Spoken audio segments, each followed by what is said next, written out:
have guided me as Commander-in-Chief. I believe that the United States military can achieve any mission,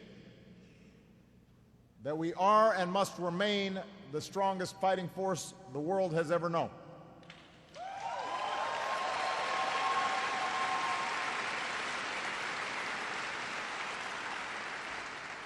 I believe that we must never hesitate to act when necessary, including unilaterally when necessary, against any imminent threats to our people.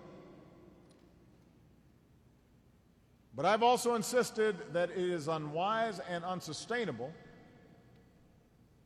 to ask our military to build nations on the other side of the world or resolve their internal conflicts, particularly in places where our forces become a magnet for terrorists and insurgencies.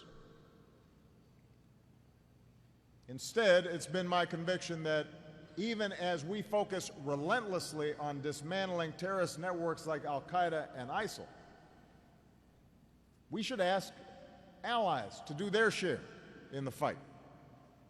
And we should strengthen local partners who can provide lasting security. And these convictions guided the policies we pursued both in Iraq and Afghanistan. When I took office, the United States was focused overwhelmingly on Iraq, where nearly 150,000 American troops had spent years fighting an insurgency and helping to build a democratic government. Meanwhile, Al-Qaeda had regrouped in the border region of Afghanistan and Pakistan and was actively planning attacks against our homeland. So we brought nearly 150,000 troops home from Iraq, consistent with the status of forces agreement negotiated by the previous administration. And we surged our efforts along with our allies in Afghanistan, which allowed us to focus on dismantling Al-Qaeda and give the Afghan government the opportunity to succeed. And this focus on Al-Qaeda, the most dangerous threat to the United States at the time, paid dividends. Today, by any measure, core Al-Qaeda, the organization that hit us on 9/11, is a shadow of its former self.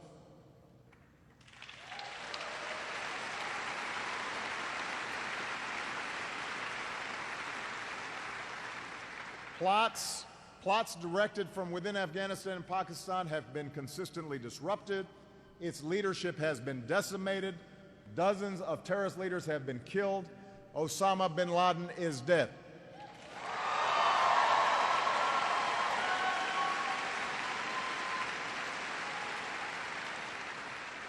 And importantly, we've built a counterterrorism capability that can sustain this pressure against any terrorist network in South Asia that might threaten the United States of America. That was because of the work of our outstanding service members. Moreover, that early decision to strengthen our efforts in Afghanistan allowed us to build the capacity of Afghans to secure and defend their own country. So today there are less than 10,000 American troops in Afghanistan. Instead of being in the lead against the Taliban, Americans are now supporting 320,000 Afghan security forces who are defending their communities and supporting our counterterrorism efforts. Now, I don't want to paint too rosy a picture. The situation in Afghanistan is still tough. War has been a part of life in Afghanistan for over 30 years. And the United States cannot eliminate the Taliban or end violence in that country. But what we can do is deny Al-Qaeda a safe haven, and what we can do is support Afghans who want a better future, which is why we have worked not only with their military, but we've backed a unity government in Kabul, we've helped Afghan girls go to school, we've supported investments in healthcare and electricity and education. You have made a difference in Afghanistan and America's safer for it.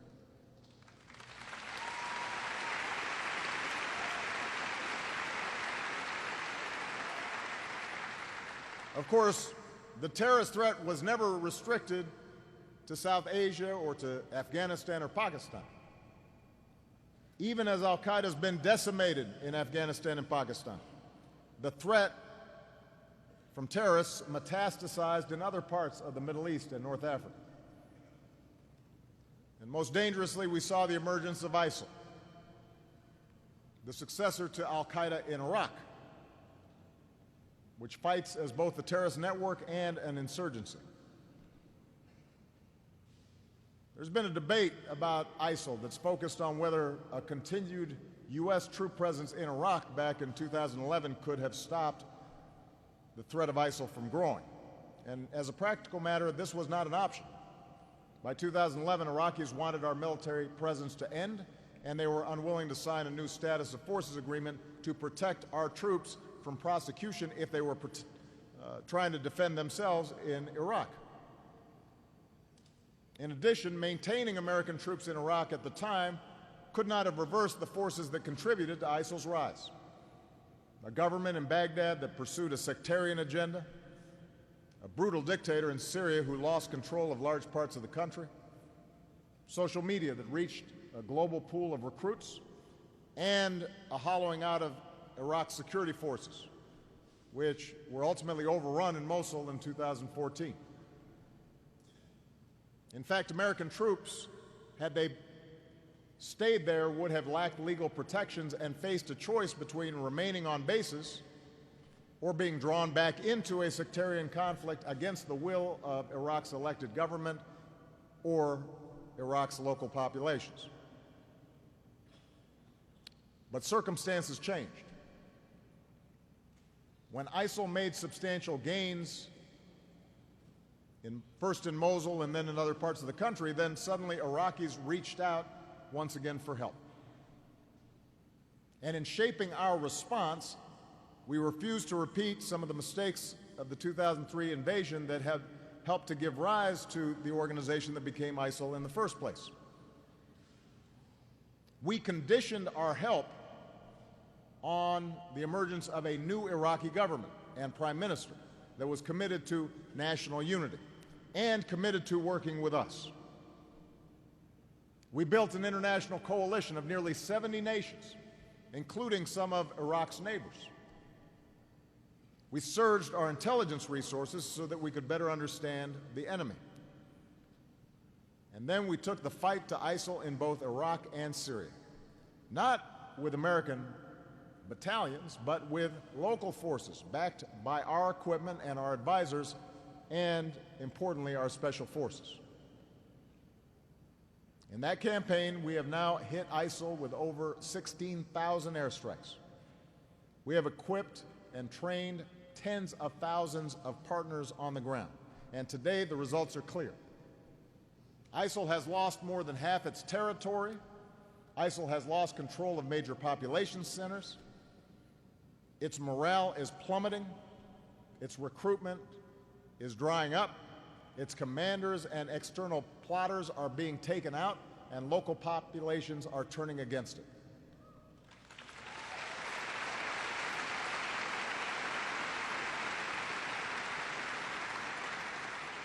As we speak, ISIL faces an offensive on Mosul from Iraqi troops and coalition support. That's the largest remaining city that it controls. Meanwhile, in Syria, ISIL's self-declared capital in Raqqa is being squeezed. We've attacked ISIL's financial lifeline, destroying hundreds of millions of dollars of oil and cash reserves. The bottom line is we are breaking the back of ISIL. We're taking away its safe havens, and we've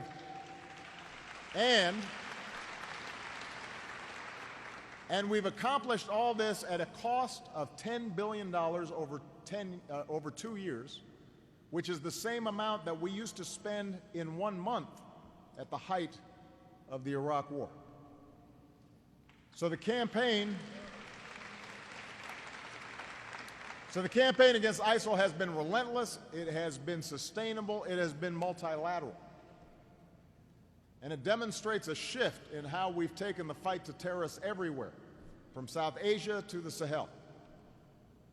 Instead of pushing all of the burden onto American ground troops, instead of trying to mount invasions wherever terrorists appear, we've built a network of partners. In Libya, where U.S. air power has helped local militias dislodge a dangerous ISIL cell. In Mali, where U.S. logistics and intelligence support helped our French allies roll back al-Qaeda branches there. In Somalia, where U.S. operations support an African Union-led force and international peacekeepers. And in Yemen, where years of targeted strikes have degraded al-Qaeda in the peninsula. And these offensive efforts have buttressed a global effort to make it harder for terrorist networks to breach our defenses and spread their violent ideologies. Working with European allies who've suffered terrible attacks, we've strengthened intelligence sharing and cut in half the flow of foreign fighters to ISIL. We've worked with our tech sector to support efforts to push back on terrorist messages on social media that motivate people to kill. A recent study shows that ISIL's propaganda has been cut in half. We've launched a global engagement center to empower voices that are countering ISIL's perversion of Islam. And we're working closely with Muslim-majority partners from the Gulf to Southeast Asia. This is your work.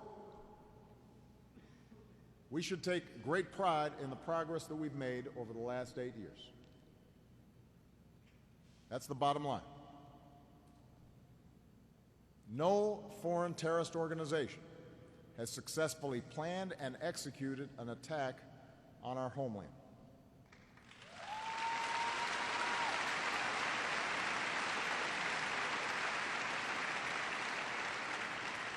And it's not because they didn't try.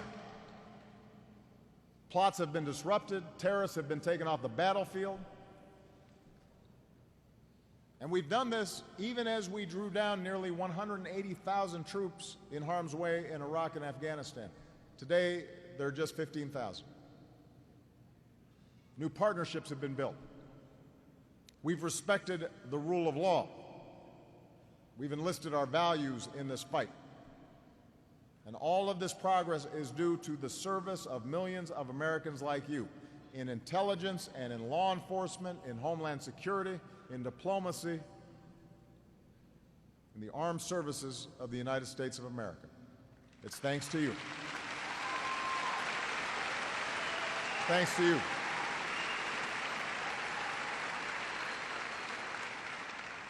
Now, to say that we made progress is not to say that the job is done. We know that a deadly threat persists.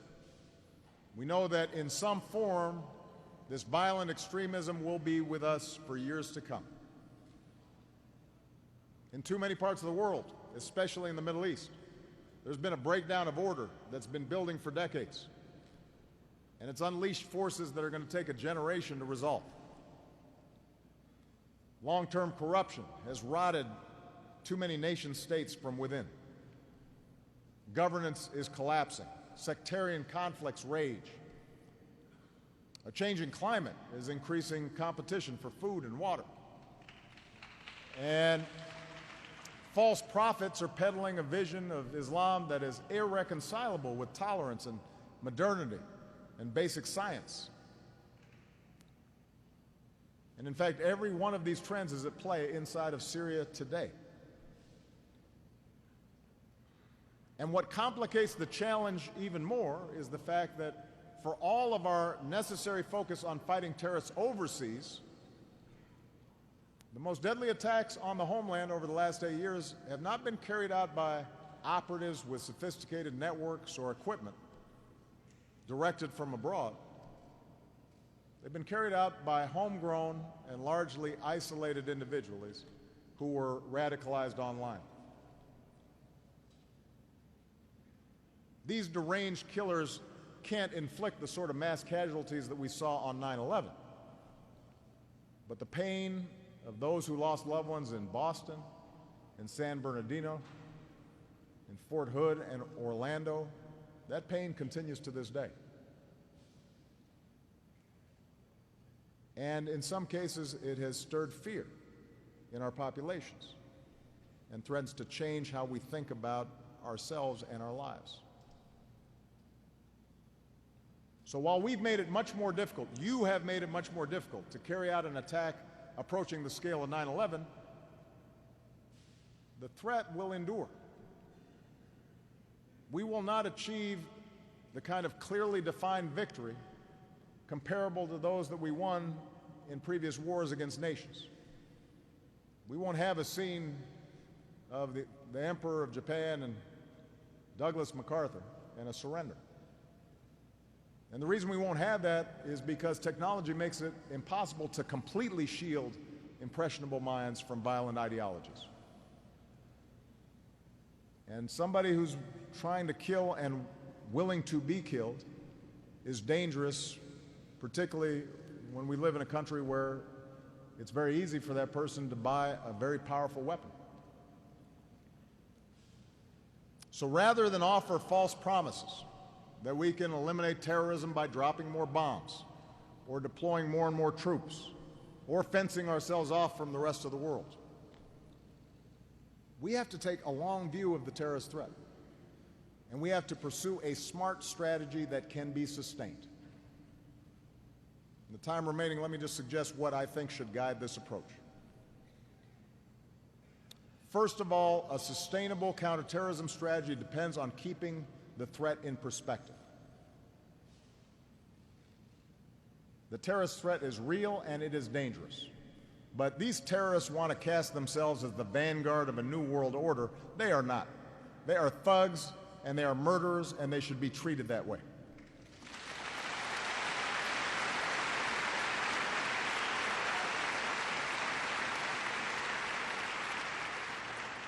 Now, fascism threatened to overrun the entire world, and we had to wage total war in response. Communism threatened not only to overturn a world order, but threatened nuclear holocaust. So we had to build armaments and alliances to contain it. Today's terrorists can kill innocent people, but they don't pose an existential threat to our nation, and we must not make the mistake of elevating them as if they do. That does their job for them. It makes them more important and helps them with recruitment. A second and related point is that we cannot follow the path of previous great powers who sometimes defeated themselves through overreach.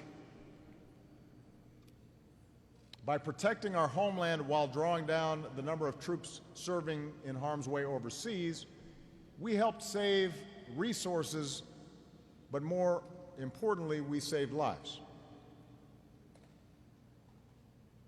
I can tell you, during the course of my 8 years, that I have never shied away from sending men and women into danger where necessary. It's always the hardest decision I make, but it's one that I have made where the security of the American people is at stake. And I've seen the cost. I have held the hands of our wounded warriors at Walter Reed. I have met the caskets of the fallen at Dover. And that's why I make no apologies for only sending our troops into harm's way when there is a clear mission that is achievable and when it is absolutely necessary. Number three, we need the wisdom to see that upholding our values and adhering to the rule of law is not a weakness. In the long term, it is our greatest strength.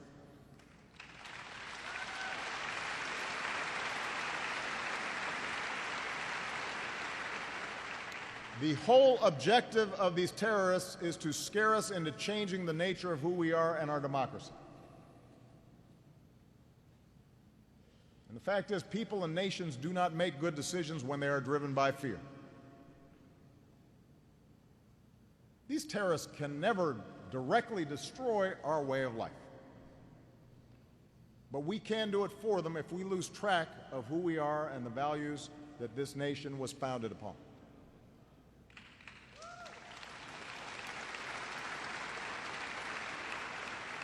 And I always remind myself that as Commander-in-Chief, I must protect our people, but I also swore an oath to defend our Constitution.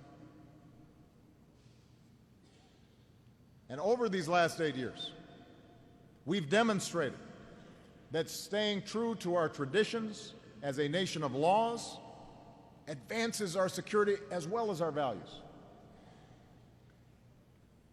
We prohibited torture everywhere, at all times, and that includes tactics like waterboarding. And at no time has anybody who has worked with me told me that doing so has cost us good intelligence.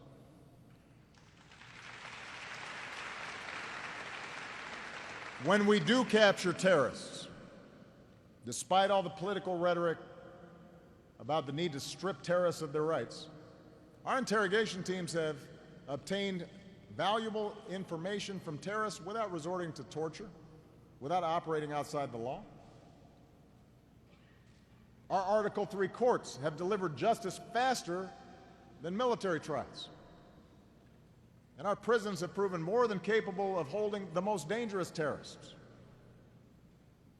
Consider the terrorists who have been captured, lawfully interrogated, and prosecuted in civilian courts. Faisal Shahzad, who tried to set off a car bomb in Times Square. Zokhtar Tsarnaev, the Boston Marathon bomber. Umar Farouk Abu Muttalib, the so-called underwear bomber. American juries and judges have determined that none of these people will know freedom again. But we did it lawfully.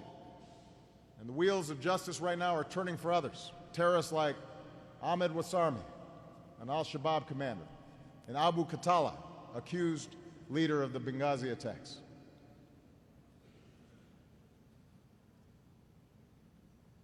We can get these terrorists and stay true to who we are.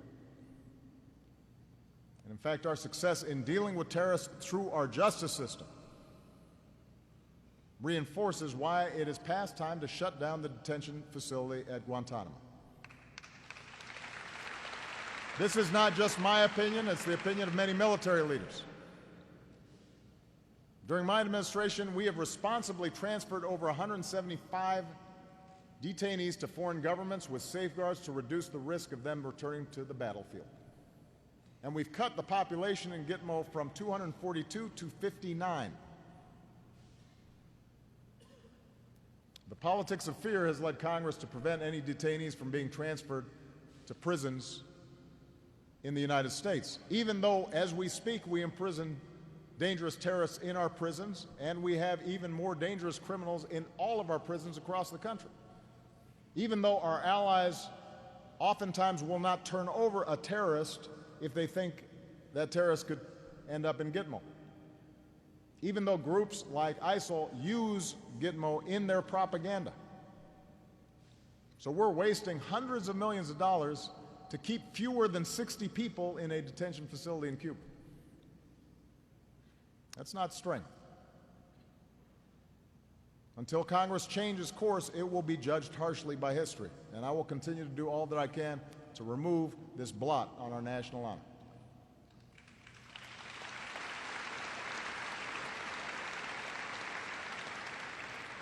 Number 4, we have to fight terrorists in a way that does not create more terrorists.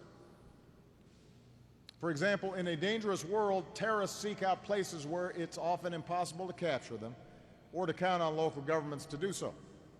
And that means the best option for us to get those terrorists becomes a targeted strike. So we have taken action. Under my command, including with drones, to remove terrorists from the battlefield, which protects our troops and has prevented real threats to the American people.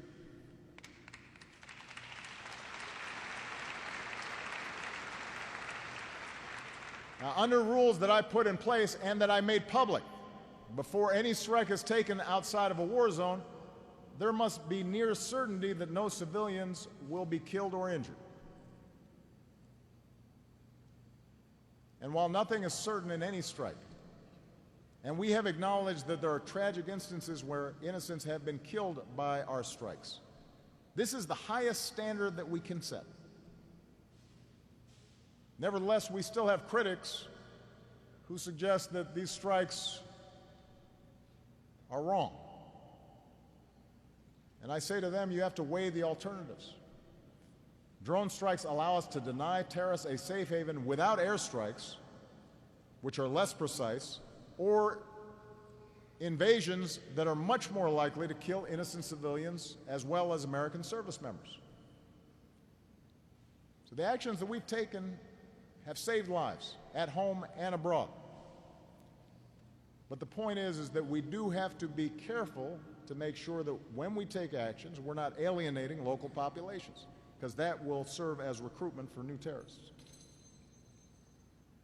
Number 5, transparency and accountability serve our national security, not just in times of peace, but more importantly in times of conflict. And that's why we've made public information about which terrorist organizations we're fighting and why we're fighting them.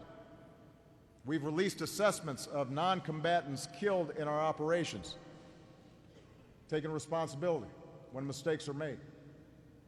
We've declassified information about interrogation methods that were wrong, so we learn from past mistakes. And yesterday I directed our government for the first time to release a full description of the legal and policy frameworks that guide our military operations around the world. This public information allows for a more informed public debate, and it provides a potential check on unfettered executive power. The power of the presidency is awesome, but it is supposed to be bound by you, our citizens.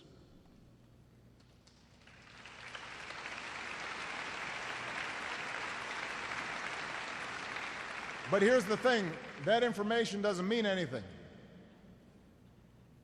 It doesn't work if the people's representatives in Congress don't do their jobs, if they're not paying attention. Right now, we are waging a war under authorities provided by Congress over 15 years ago. 15 years ago. I had no gray hair 15 years ago. 2 years ago, I asked Congress, let's update the authorization, provide us a new authorization for the war against ISIL, reflecting the changing nature of the threats, reflecting the lessons that we've learned from the last decade.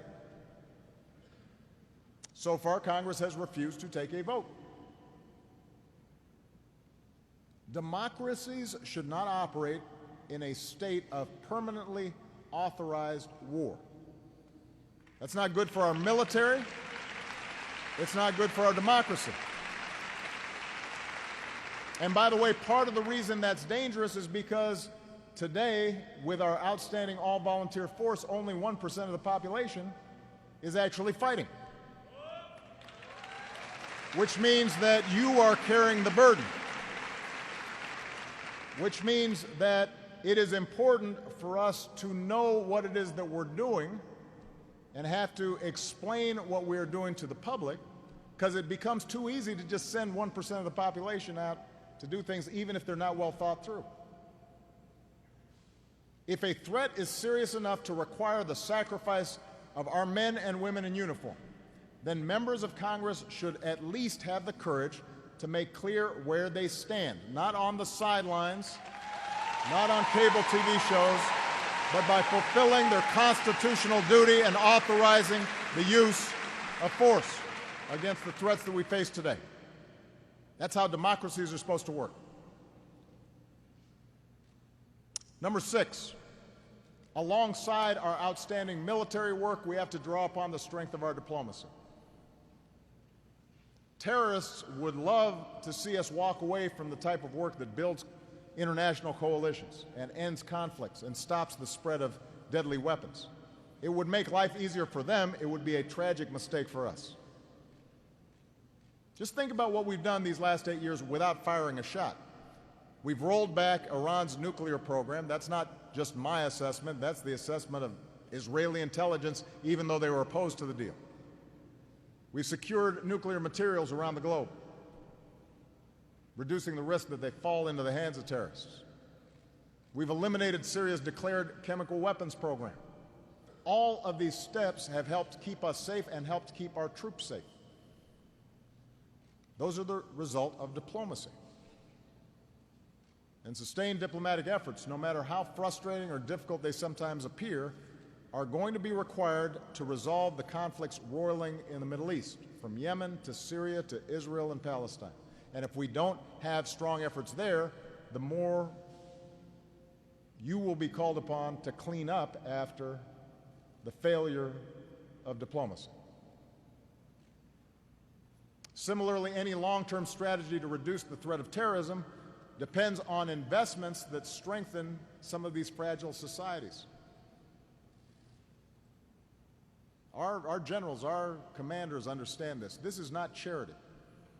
It's fundamental to our national security. A dollar spent on development is worth a lot more than a dollar spent fighting a war. This is how we prevent conflicts from starting in the first place. This is how we can ensure that peace is lasting after we fought. It's how we stop people from falling prey to extremism, because children are going to school and they can think for themselves, and families can feed themselves and aren't desperate, and communities are not ravaged by diseases, and countries are not devastated by climate changes. As Americans, we have to see the value of empowering civil societies so that they're outlets for people's frustrations. And we have to support entrepreneurs who want to build businesses instead of destroying. We have to invest in young people, because the areas that are generating terrorists are typically having a huge youth bulge, which makes them more dangerous. And there are times where we need to help refugees who've escaped the horrors of war in search of a better life.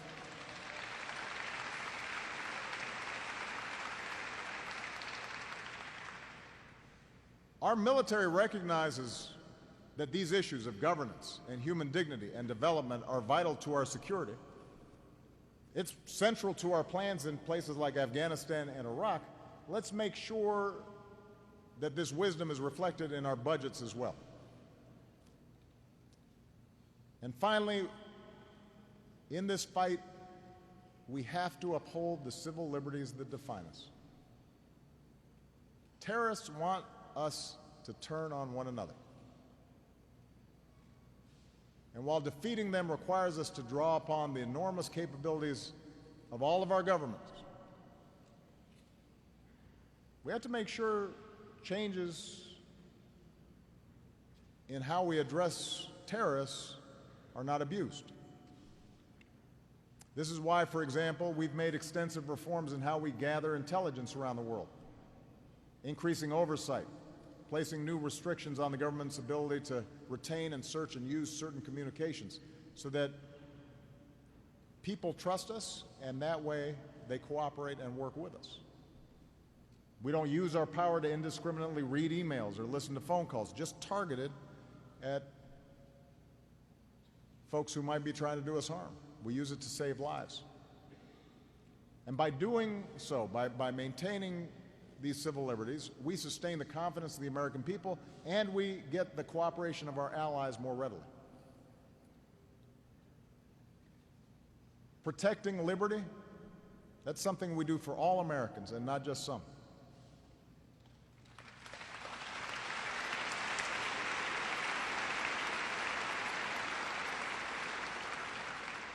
We are fighting terrorists who claim to fight on behalf of Islam, but they do not speak for over 1 billion Muslims around the world, and they do not speak for American Muslims, including many who wear the uniform of the United States of America's military.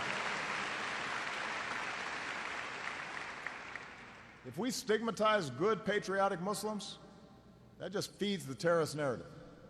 It fuels the same false grievances that they use to motivate people to kill.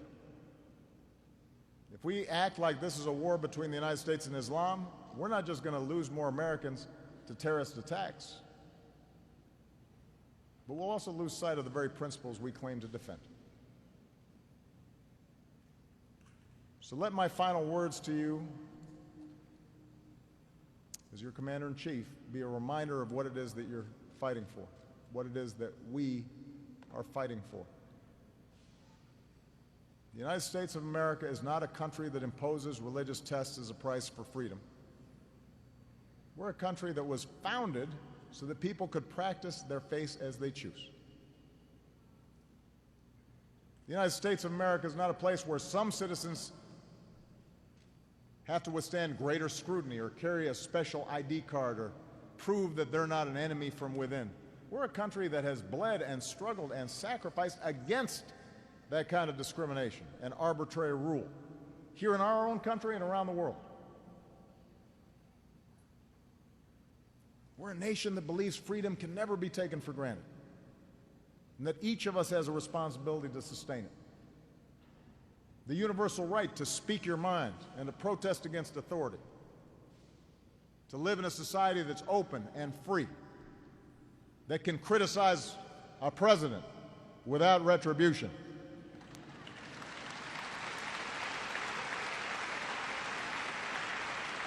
A country where you're judged by the content of your character rather than what you look like or how you worship or what your last name is or where your family came from. That's what separates us from tyrants and terrorists. We are a nation that stands for the rule of law and strengthens the laws of war. When the Nazis were defeated, we put them on trial. Some couldn't understand that. It had never happened before. But as one of the American lawyers who was at Nuremberg says, I was trying to prove that the rule of law should govern human behavior. And by doing so, we broadened the scope and reach of justice around the world. Held ourselves out as a beacon and an example for others. We are a nation that won world wars without grabbing the resources of those we defeated. We helped them rebuild. We didn't hold on to territory other than the cemeteries where we buried our dead. Our greatest generation fought and bled and died to build an international order of laws and institutions that could preserve the peace and extend prosperity and promote cooperation among nations. And for all of its imperfections, we depend on that international order to protect our own freedom. In other words, we are a nation that at our best has been defined by hope and not fear. A country that went through the crucible of a civil war to offer a new birth of freedom, that stormed the beaches of Normandy, climbed the hills of Iwo Jima, that saw ordinary people mobilize to extend the meaning of civil rights. That's who we are. That's what makes us stronger than any act of terror.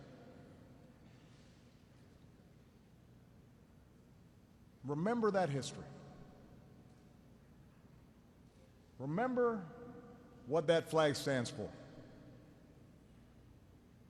For we depend on you, the heirs to that legacy, our men and women in uniform, and the citizens who support you, to carry forward what is best in us.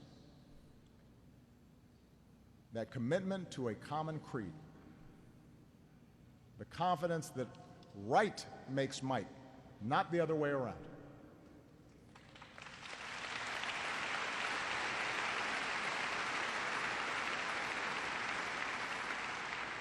That's how we can sustain this long struggle.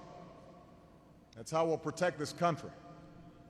That's how we'll protect our Constitution against all threats, foreign and domestic. I trust that you will fulfill that mission, as you have fulfilled all others. It has been the greatest honor of my life to serve as your Commander-in-Chief. I thank you for all that you've done and all that you will do in the future. May God bless you, may God bless our troops, and may God bless the United States of America.